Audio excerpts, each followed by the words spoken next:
Bonjour à tous, j'espère que vous allez bien. Salam alaikum, kidayrid, labas alaikum. Alors, je me suis installée, comme vous avez pu voir, j'ai fait mon petit thé. Attendez, il faut que je l'enlève après parce que ça commence à bien prendre, ça y est. La couleur a commencé à être foncée. Alors, je vous explique. Moi, c'est verveine et puis... pour la silhouette. On essaye. J'ai quelques kilos à perdre, mais impossible de les perdre. Et ouais, avec tout ce qu'on prépare, comme elle a dit une abonnée, elle dit je grossis qu'en regardant les vidéos. Et bah, qu'est-ce que ça doit être, moi, qui les mange? Bon, après, j'avoue, je mange pas énormément, parce que je suis plus fatiguée après avoir fait tout ça. Mais qu'est-ce que j'allais dire? Mais j'ai des kilos à perdre, franchement. D'habitude, je les perds facilement. Et là, il y a 3 kilos qui se sont installés, ou 4 là. Mais je vais aller chercher mon tapis là. Et puis, je crois que je vais faire une routine sport aussi. Ça, il faut que je l'incorpore dans mon quotidien. Parce que j'ai la flemme. On a acheté un tapis de course. Mais j'en ai jamais fait. Je pense que je vais essayer d'en faire une routine, de l'installer, je sais pas, dans la salle ou dans ma chambre. Je vais voir ce que je vais en faire et je vais m'y mettre. Bon, c'était pas le sujet de conversation, mais bon. Du coup, aujourd'hui, cette vidéo, et ben, c'est la vidéo que vous attendez toutes. C'est la vidéo FAQ. Donc, je vais répondre à vos questions. Il y a eu beaucoup de questions qui sont revenues. Donc je me suis dit, je vais me poser, mon petit verre de thé est là, ma petite gourmandise est là, ben oui, ben, des petits muffins, et puis on va se lancer, je me suis dit aujourd'hui, je vais lâcher le ménage, les filles elles ont déjeuné, j'ai une petite réunion en visio, et du coup là je vais, comment dire, je vais attaquer la vidéo. Je me suis dit, le repas, on est en vacances, on a le temps. Le repas ça prendra son temps. Chaque chose en son temps. Donc je vous fais la vidéo et après je vous la poste. Et ensuite, ensuite je m'occupe du reste. Allez. Pour l'instant, c'est entre nous. Du coup, on commence par quoi? On commence par mon côté perso, on va dire. Alors j'ai 38 ans. Voilà, ça c'est dit, on n'en parle plus. Non, j'ai 38 ans. Je suis une maman de 4 enfants. J'ai 3 filles et un garçon. Le petit dernier n'était pas prévu dans la liste, mais alhamdoulilah, ça a été un petit garçon. Pour l'anecdote, tout le monde me disait oui, tu finiras par avoir un garçon, et mon mari me disait Inch'Allah que le 4e soit une fille encore. Il n'aimait pas ses préjugés. Oh, t'as eu 3 filles. Oh, mon pauvre. Oh. Donc, du coup, moi, j'étais contente de changer des petites couettes et du rose. Mais voilà. Mais ça aurait été une fille, ça aurait été vraiment... Franchement, ça aurait été parfait aussi. Donc, voilà, 3 filles, un garçon. Qu'est-ce que je peux dire d'autre? De quelle origine je suis, parce que vous l'avez demandé à plusieurs reprises. Bon, il y en a ceux qui suivent depuis le début de mes vidéos doivent le savoir. Je suis marocaine. Je suis marocaine de Mohammedia. Et très belle ville d'ailleurs, très belle ville au Maroc. Et mon mari n'est pas marocain. Donc mon mari est algérien. Donc mes filles sont moitié marocaines et moitié algériennes.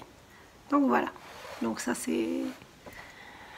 quoi d'autre encore vous vouliez savoir? Vous m'avez beaucoup demandé dans quel domaine je travaille. Donc voilà. Vous vouliez savoir au niveau professionnel. Donc au niveau professionnel, je suis AESH.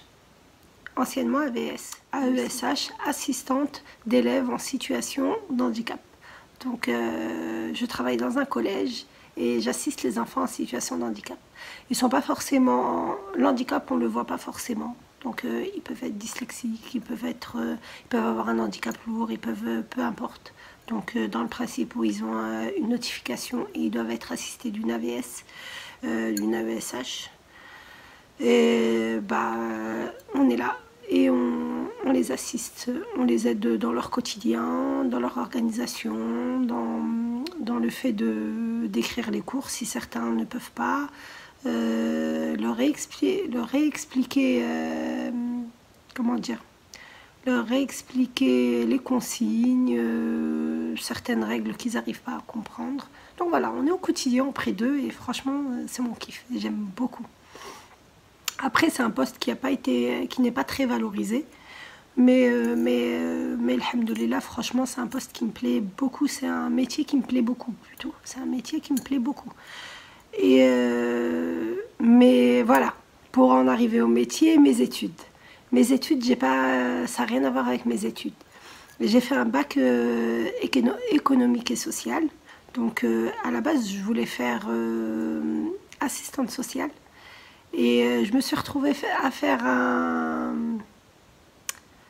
une première année de BTS comptabilité que j'ai détesté parce que j'étais tellement forte en mathématiques que je me disais que bah, la compta ça allait être des maths, mais non, du tout. Du coup, j'ai pas aimé. Et ensuite, j'ai commencé à travailler et j'ai fait j'ai fait mon BTS assistante de gestion PME-PMI par correspondance, par le CNEL. Voilà. Donc ça c'est concernant mes études. J'ai toujours travaillé avec les enfants ou sinon dans le domaine commercial. C'était deux domaines que j'alliais en même temps. J'ai fait surveillante dans les collèges aussi. Donc ça je l'ai fait plusieurs années avant de voir les postes d'AVS qui me plaisaient, l'approche auprès des élèves et tout. Je trouvais que c'était plus intéressant que ces surveillantes étaient bien, mais on n'était pas plus impliqués et ils donnent pas plus d'importance aux surveillants. Donc les surveillants font les tâches ingrates. Mais c'est eux qui font rouler, c'est grâce à eux que le collège tourne, parce que fermer les postes de surveillants, vous allez voir que le collège il ne tournera pas, même si les profs sont là, même si la direction est là, s'il n'y a pas de surveillants. Et ça a fait les frais récemment, il y a eu un cas de Covid au niveau d'un collège et au niveau des surveillants, et le collège a dû fermer. Il n'a pas pu, parce que au niveau de la surveillance, au niveau des permanences, au niveau des rentrées, des sorties. Franchement, sans les surveillants, il n'y a rien du tout. Même s'il y a les profs ils sont dans leur salle et les surveillants, c'est eux qui gèrent vraiment tout le fonctionnement du collège. Les absences et tout, c'est eux qui gèrent tout. Donc voilà. Donc même s'il y a franchement, il y a les CPE et tout, oui, certes, mais le travail des surveillants, sincèrement, des assistants d'éducation, ils ont changé la notation, c'est assistant d'éducation. Et il est énorme, hein. Il est énorme.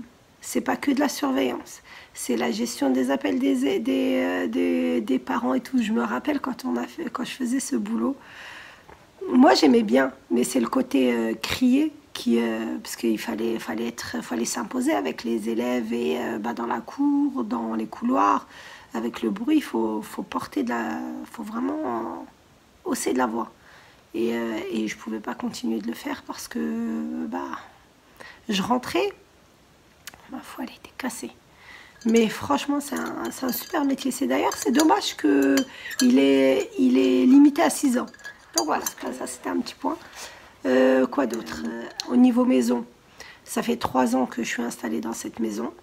Ça va faire 3 ans au mois de janvier, Inch'Allah. Et oui, et c'est ma maison. J'ai fait construire. Parce que vous êtes beaucoup à me demander est-ce que je suis en location.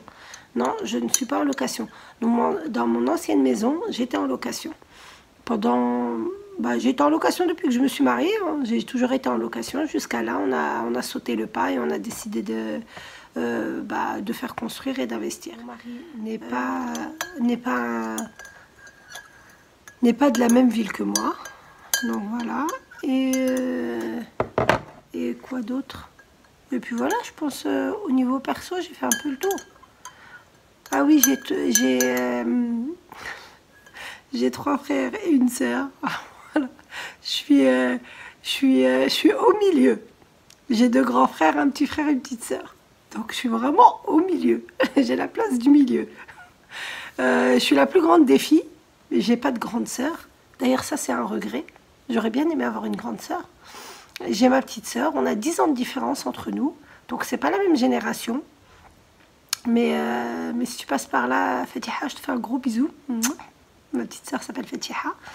Et après, ouais, j'étais plus complice avec mon petit frère. Parce que ma petite sœur était encore très petite. En étant ado, elle était vraiment petite. Ma petite sœur, c'était la mascotte. Donc on était trop contente de la sortir. C'était le petit bébé de la famille, quoi. Et plus avec l'école, c'était plus mon petit frère parce qu'on n'a que 3 ans de différence. Mes grands frères, c'est mes grands frères, quoi. Comme tous les grands frères, hein.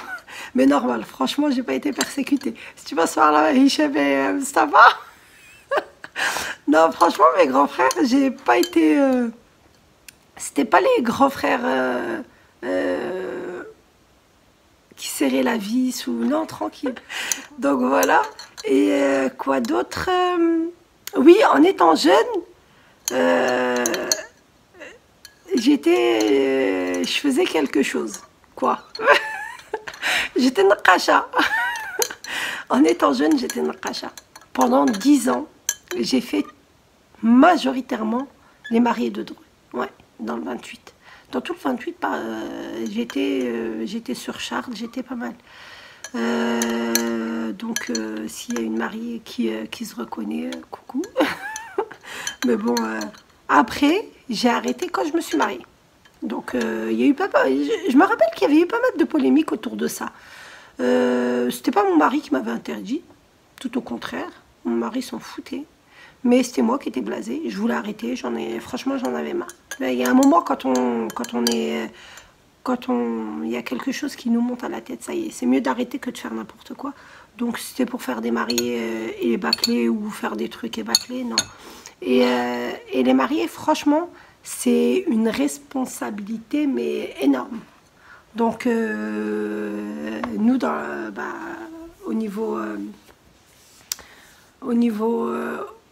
au niveau de la cérémonie de la henna, franchement, tu es obligé de faire attention à la henna. C'était beaucoup de responsabilités. De la mélanger, ma mère, la pauvre, elle se tapait le mélange parce que c'était pas les tubes comme maintenant. Maintenant, il n'y a plus de cassage de tête, c'est juste des tubes. Non, c'était vraiment le henné traditionnel. Et il y a beaucoup de responsabilités parce qu'il fallait que je fasse attention, il fallait que la mariée...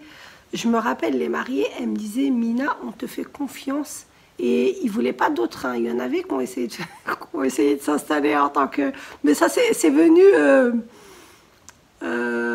contre mon gré. Hein. J'ai jamais voulu le faire. Hein. C'est ça le pire. C'est que j'ai jamais voulu le faire. Et ça s'est imposé à moi. Voilà. Ça, c'est vraiment... Il y a des choses qui s'imposent à toi. Et après, tu te dis « Khair, alhamdoulilah », tu vois. Pendant ces 10 ans où je l'ai fait au marié, ça m'a permis d'aller assister à tous les mariages, déjà d'une. À chaque fois que je faisais un mariage, généralement, j'étais invitée. Donc, j'assistais, c'était la boîte de nuit des Arabes. C'était la sortie du week-end. Alors, voilà, donc ça nous permettait de sortir, quoi. moi, de voir du monde et j'aimais bien, c'était l'ambiance. Mais j'étais quelqu'un de très, très, très timide. Hein. D'ailleurs, pour commencer à faire même YouTube, j'étais quelqu'un de très timide. Je vais boire un peu quand même. Et qu'est-ce que j'allais dire? Mais j'étais quelqu'un de très timide et je vous disais que bah, Naqasha, ça s'est imposé à moi. Au début, ça a été un jeu. Quand je partais au Maroc chez Khalti, quelques jours ou 2 jours avant de rentrer en France, je dis à mon père, donne-moi de l'argent, j'ai envie d'acheter une aiguille et l'aiguille en verre et puis l'embout qui était en fer à l'époque. Et il me donne l'argent et je suis partie de l'acheter et je l'ai ramené en France. Et mon père, le pauvre, il me l'a cassé et il me l'a rendu parce que l'aiguille, elle est grande comme ça. Donc il me l'a rendue tout petite comme ça. Il s'est cassé la tête parce que quand tu la casses, elle se ferme.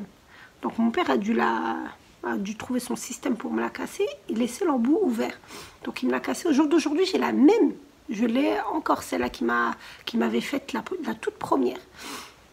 Et l'embout, hein, parce que les seringues, elles se sont toutes cassées. Entre-temps, j'en ai eu pas mal. Mon père, il me les commandait à la pharmacie à l'époque.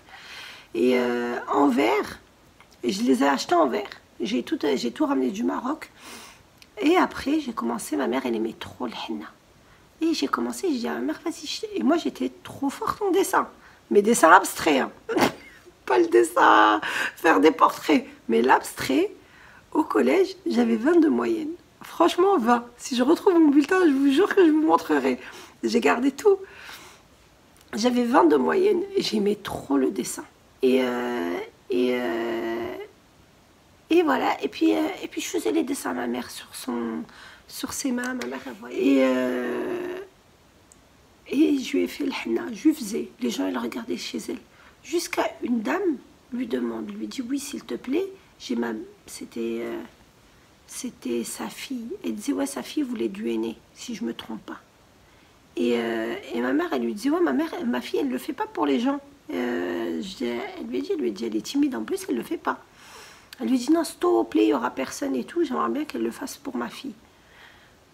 J'arrive, je trouve que c'était une mariée. C'était une mariée qui avait du monde. Je dis, oh là là, c'est quoi ce délire? Et c'est parti de bouche à oreille, c'est parti de ça. Et après, c'est parti, je partais à Chartres, je partais dans les Yvelines, je partais partout. Franchement, je partais dans tout le secteur. Et par contre, une chose, hein, une vraie gamine, j'embarquais ma mère avec moi. Moi, il fallait que j'embarque ma mère dans toutes mes prestations. Mais vraiment, toutes mes prestations. Oh là là, je l'embarquais partout. Et je pouvais pas... Et je sais pas, ça m'encourageait de savoir qu'elle était là. Donc voilà.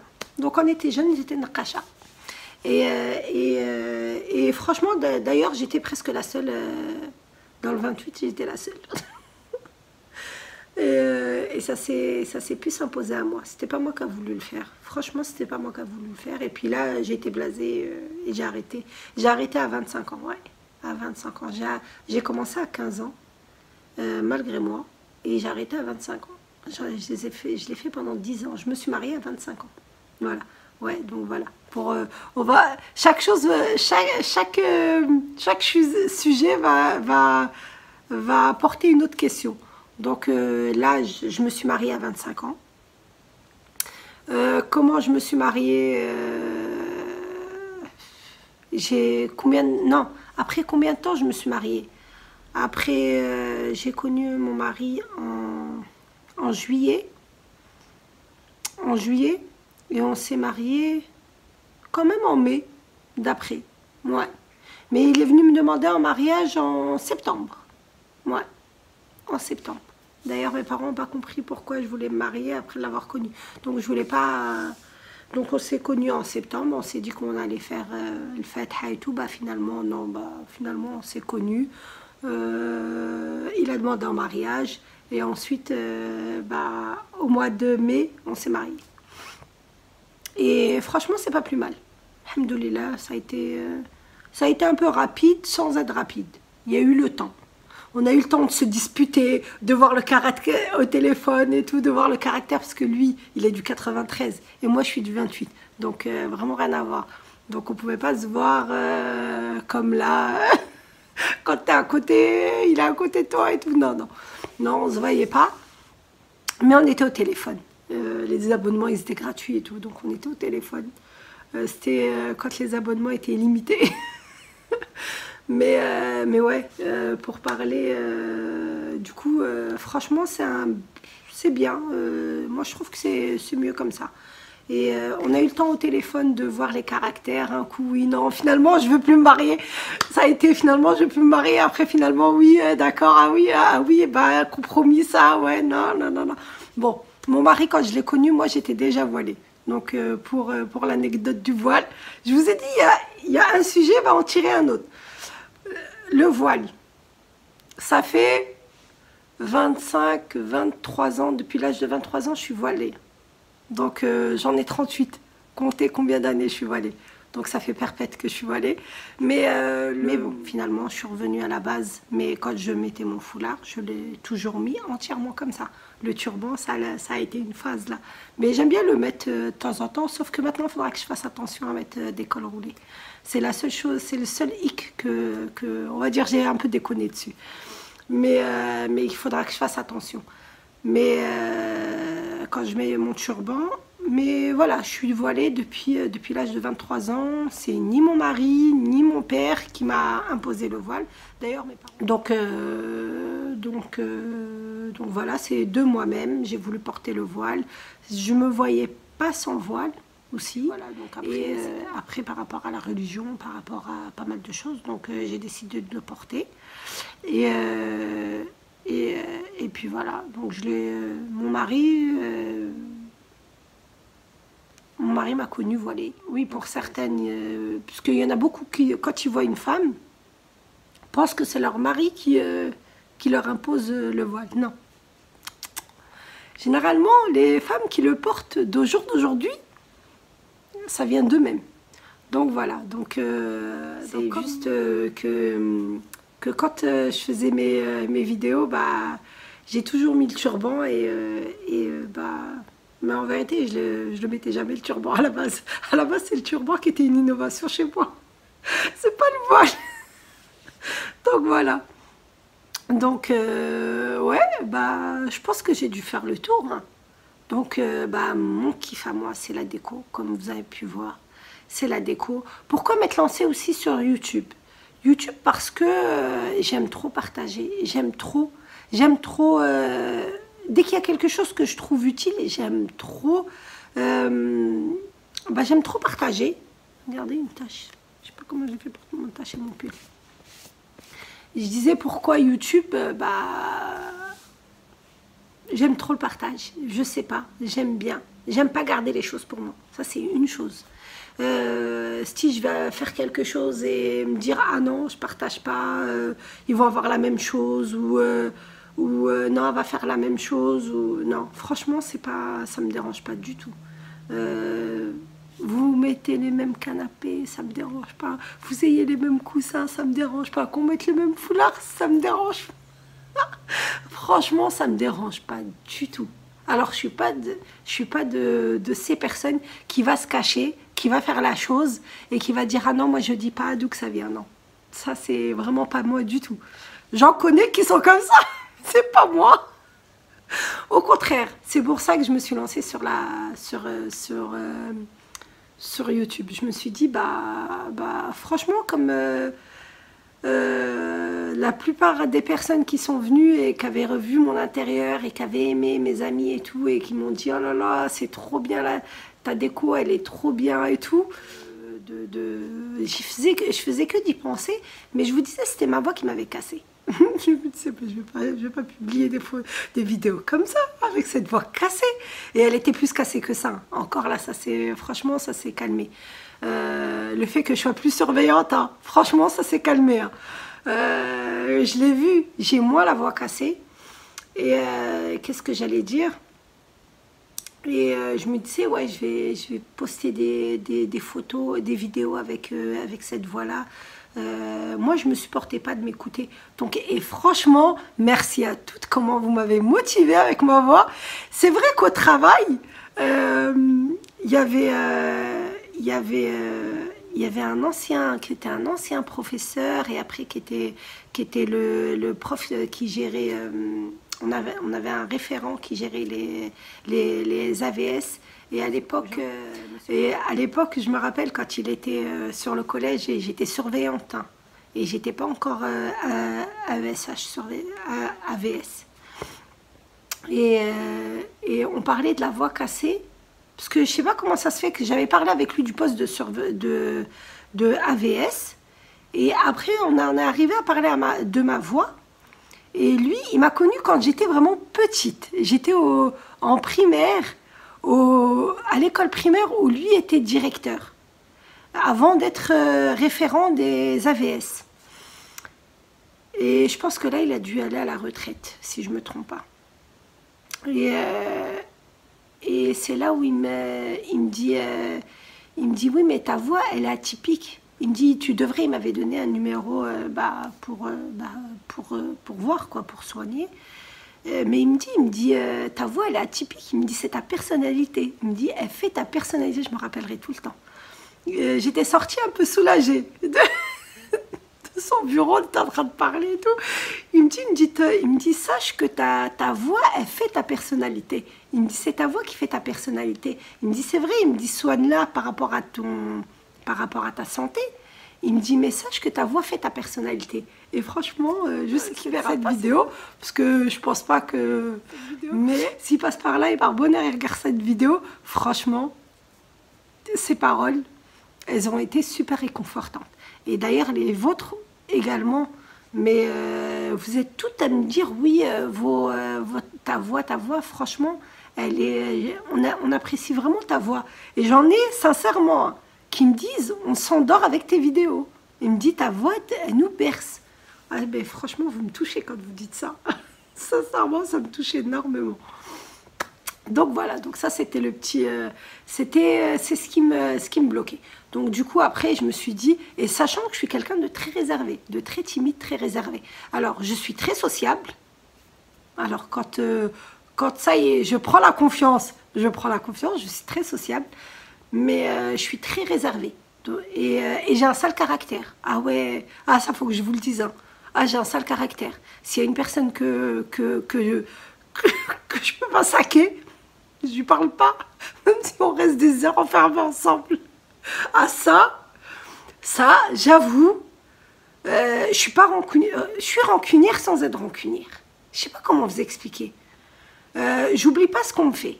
Ah non, je ne l'oublie pas du tout. Hein. Ah ouais, je suis amnésique, j'oublie mes rendez-vous, j'oublie tout. Mais il y a des choses que j'oublie. Ça en fait partie. J'oublie pas, ça reste ancré, mais je reparle à la personne. Il n'y a pas de problème. Mais je ne suis pas une imbécile. Voilà, ça c'est la chose à dire. Je ne suis pas conne. Stop. Voilà, donc voilà, ça c'est un trait de mes caractères. Donc je suis très gentille, très sociable. Je déteste voir quelqu'un malheureux.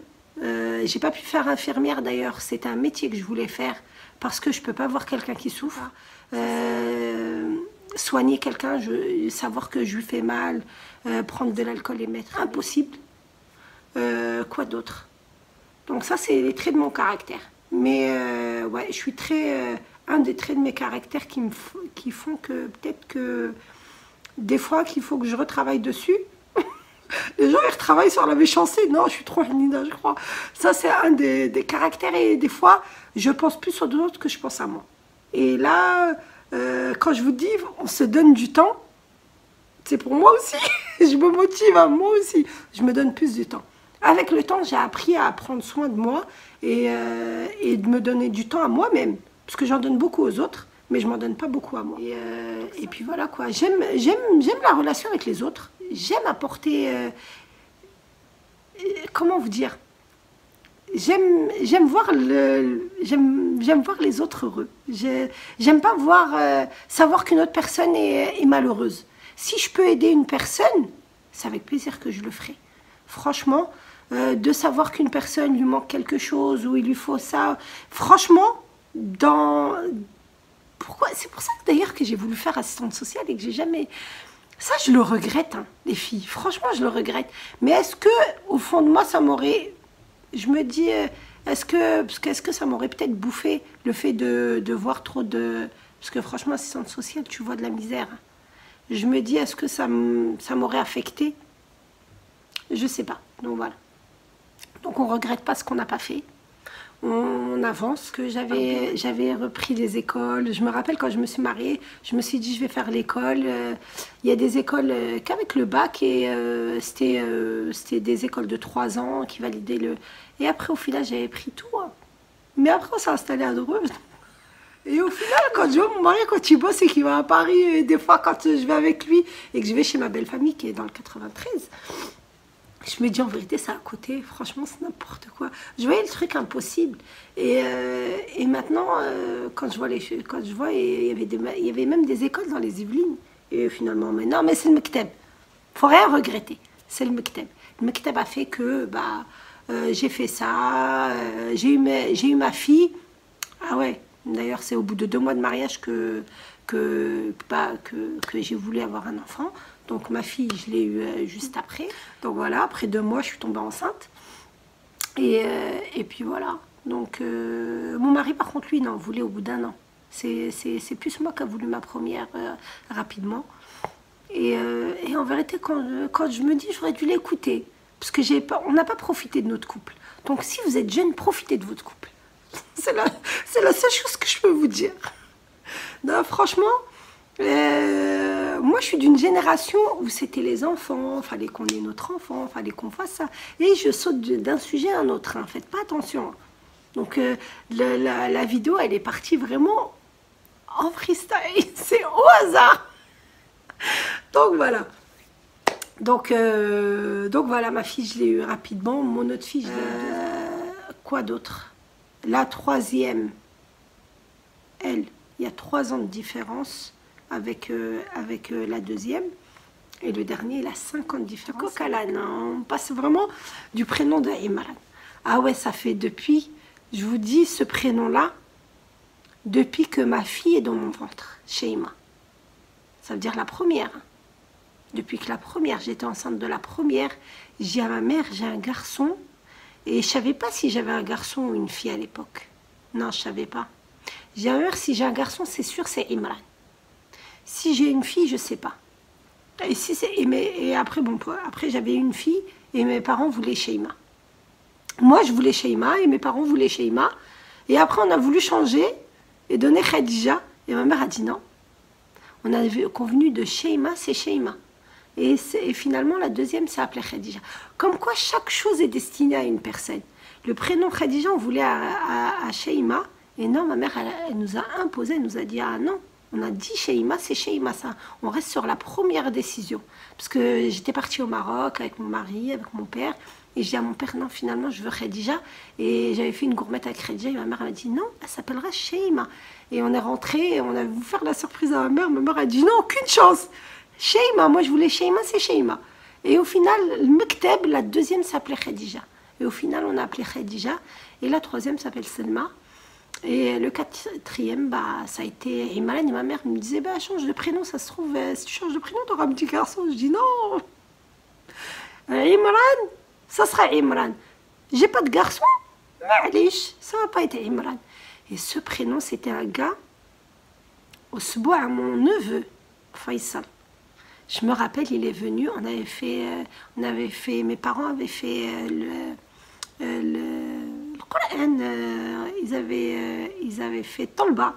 Et le Talba, ça a été que des jeunes, Talba de jeunes. Mon frère avait invité et des gars qui avaient lu le Coran, qui avaient fait une doua et tout. Et le gars s'appelait Imran.